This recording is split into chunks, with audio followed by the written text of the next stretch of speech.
Hey guys, this is Phil from SmilingGardener.com. We have 1 week left in Lima before we're back home to the garden, and I can actually start making you some gardening videos, although there may be snow back there. I'm not really sure what's going on back home, so we'll see when I get home in a week. You can see behind me, we're staying at a hostel that has a kind of a climbing wall, which I haven't done yet, but it looks pretty fun. And one thing I mentioned last week, I'll mention again, is if you're on Facebook, be sure to come and join my sister and I over there. We post something every day there. That's at facebook.com/smilinggardener. So what I'm talking about today is how to prepare your soil in your garden. Now that we've learned a little bit about how to look at your soil and how to learn about it, I want to talk about how to prepare it. I'm going to keep it very short today because I don't have a garden here. I just have a hostel floor and bed.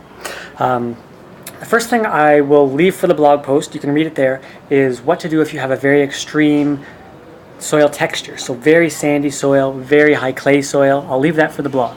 What I want to mention briefly today is there are two different methods of preparing your soil. One of them is tilling in compost, and the other is sheet mulching. So very briefly, there's a lot of debate about tilling, about whether it's good or not, but the bottom line is sometimes it's very good. If you've dug your hole and you found that your soil is not very good, it's hard to dig, it's not very dark, you're going to want to get some compost in there.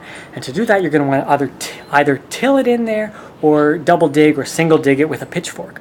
And so you can put as much as 6 inches of compost. That's a lot of compost, but just that first time you want to get that organic matter down in there.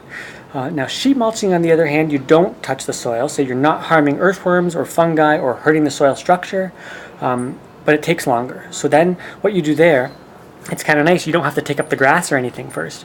You just lay down some cardboard on top of the grass and the weeds, wet it, and then put your organic materials on there that you would use, the same kind of materials if you were building a compost pile. So straw and hay and grass clippings and manure and food scraps. You build that up 12 to 18 inches high, and generally it's after about a year it becomes really good. So it takes longer. What I usually do, I'll leave that for the blog post too. That's at the bottom of the blog post, and when I'm building a new bed, that's where I tell you kind of how I go about doing it. But I want to keep this video short because I don't have anything cool to show you. That's all for today, and next time I see you, I'll probably be in my garden.